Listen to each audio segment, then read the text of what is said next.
салом бинандагони азиз, чун ҳамеша дар ҳамин вақту соат ман Шалогул Хоҷа бо сархати рӯйдодҳо дар канори шумо ҳастам. имрӯз 13 октябр аз он мегӯем ки ҳарчанд дар Тоҷикистон лимит ҷорӣ нашудааст, вале дар минтақаҳои гуногун бархкушӣ оғоз ёфтааст. Давлатҳои бой ба Афғонистон ва ҳамсоя кишварҳояш пул медиҳанд то аз буҳрони иҷтимоиву иқтисодӣ дар минтақа ҷилавгирӣ ба амал ояд. Дар як сол беш аз 2000 нафар зодагони Тоҷикистон лотареяи грин-корди амрикоро бурд карданд. мавзӯи дигарон низ дар даст дорем. имрӯз сафари расмии Эмомалии Раҳмон, раиси ҷумҳурии Тоҷикистон ба Фаронса шурӯъ шуд.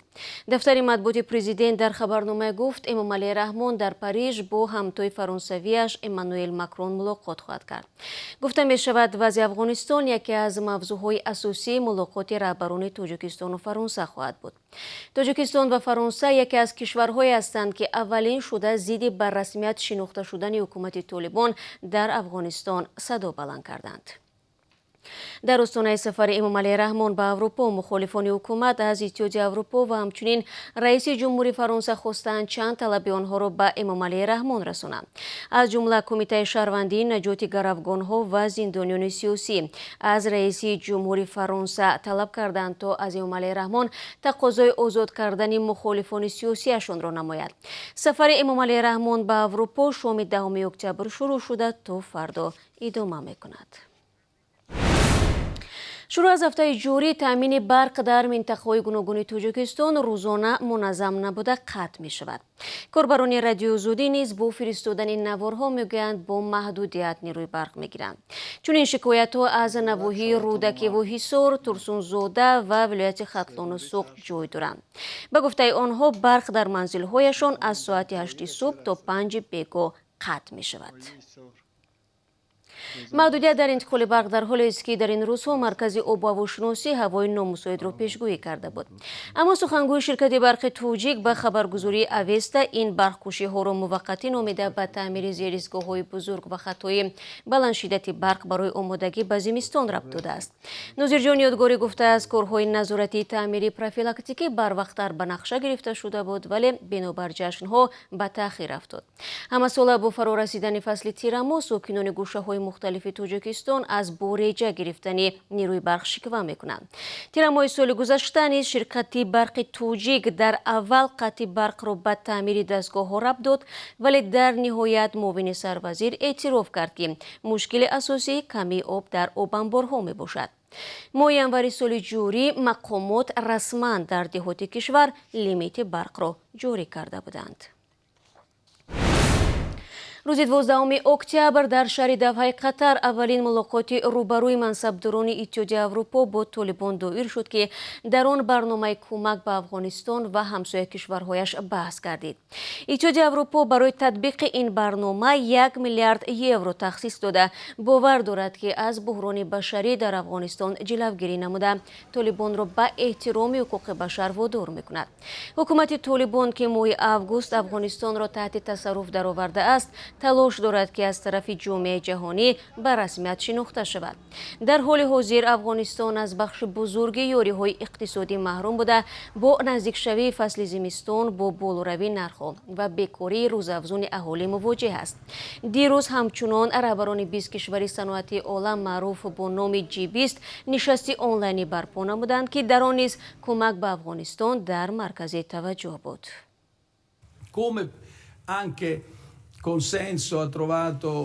иттифоқи назар вуҷуд дорад, ки набояд иҷозат дод Афғонистон бори дигар ба паноҳгоҳи террористон табдил ёбад.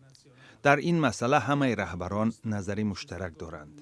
дар амал байни кишварҳои зиёде мувофиқат ҳосил шудааст, ки чорабиниҳои зидди террористиро ҳамоҳанг кунанд.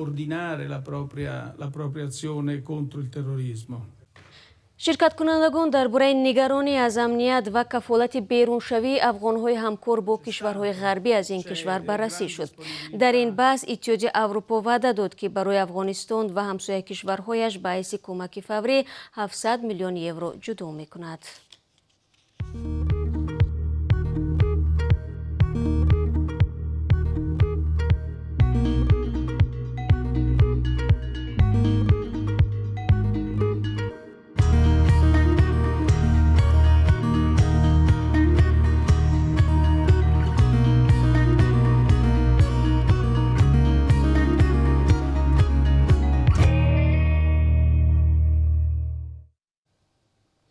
шумо сархати рӯйдодҳоро тамошо доред ва бармегардем ба Тоҷикистон. Нахустин мурофиаи додгоҳии қатли Руфайдаи 8 сола дар додгоҳи олии Тоҷикистон баъди таъхири як рӯза дирӯз шурӯъ шудааст.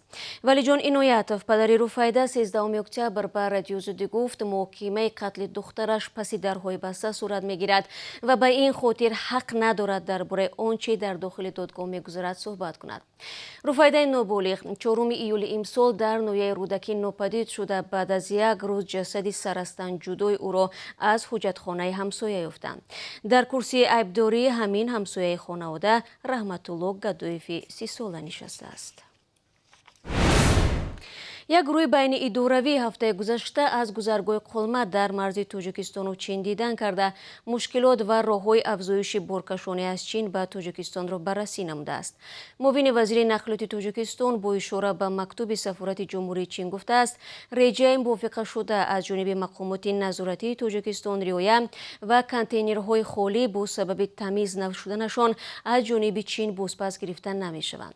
Ҳамчунин мавҷуд набудани крани магнитӣ дар тарафи Тоҷикистон масъалаи сари вақт ва босифат интиқол додани контейнерҳои бордорро мушкил гардонда сабаби ҷамъ шудани воситаҳои нақлиёти зиёд бо борҳои ниёзи мардум дар ҳудуди Чин гардидааст. Масъулин вазифадор шуданд ки роҳи ҳалли мушкилотро пайдо кунанд. Тоҷикистон ба ҷуз аз хӯрокворӣ ва маҳсулоти нафтӣ бештар молҳои ниёзи мардумро аз Чин меорад. доду гирифти ин ду кишвар дар соли 2020 зиёда аз $342 миллион ташкил додааст. аз 18 то 23 октябр дар тамрингоҳҳои наздик ба марзи Тоҷикистону Афғонистон машқҳои низомӣ бо истифода аз нирӯ ва васоили таъмини моддиву техникии Созмони паймони амнияти дастаҷамъӣ баргузор мешавад. муовини фармондаи бахши таъминоти ҳавзаи марказии ҳарбӣ Алексей Лемякин рӯзи сешанбе дар нишасти хабарӣ гуфт ки низомиёни Русия ҳангоми тамрин дар машқҳои Тоҷикистон аз таҷрибаҳояшон дар Сурия ва Қарабоғи кӯҳӣ истифода хоҳанд кард. ба қавли Лемякин дар машқҳои муштарак зери унвони Эшелон 2021 беш аз 500 низомиён аз Русия ва Тоҷикистон ва Беларусия ва Қазоқистон ҷалб хоҳанд шуд. дар як моҳи охир машқҳои низомӣ дар қаламрави кишварҳои Созмони паймони амнияти дастаҷамъӣ ки як ташкилоти сиёсиву низомии зери назари Русия мебошад, бо сабаби тағйироти вазъ дар Афғонистон афзоиш ёфтааст. сари кор омадани Толибон дар Афғонистон дар нимаи моҳи август бисёр кишварҳои ҷаҳон ва ба вижа минтақаи Осиёи марказиро нигарон кардааст. маркази консулии Кентукки бо нашри омори ширкати довталабон дар лотареяи Грин Корт ва ё корти сабз барои соли 2021 шумораи тоҷиконе ки ҳаққи кору иқомат дар Амрикоро ба даст оварданд 2332 нафар нишон додааст. тибқи маълумоти нашр шуда дар як сол аз байни 12 миллион нафар ширкаткунанда дар сартосари ҷаҳон 55 000 нафар имтиёзи кӯчидан ба Амрикоро соҳиб шуданд. аз миёни кишварҳои Осиёи марказӣ шумораи бештари барандагони Грин Корт 2021 зодагони Ӯзбекистон буданд, тоҷикистониён дар ҷойи севум қарор гирифтанд. ин омор дар ҳоле мунташир шудааст ки Департаменти давлатӣ ва ё худ Вазорати кори хориҷии Амрико аз оғози мавсими номнависии онлайнӣ барои ширкат дар барномаи Грин Корт дар соли 2023 хабар дод. номнависӣ аз 6 октябр шурӯъ шуда то 9 ноябр имсол идома хоҳад кард.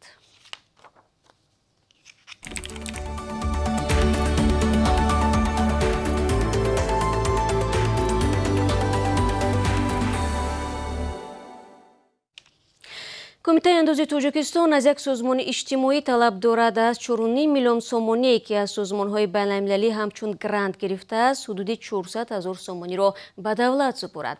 мақомоти анҷумани ҳуқуқшиносони помиро ба он гуна агор мекунанд ки гранти гирифтаи худро дар кумитаи давлатии сармоягузорӣ сабти ном накардааст.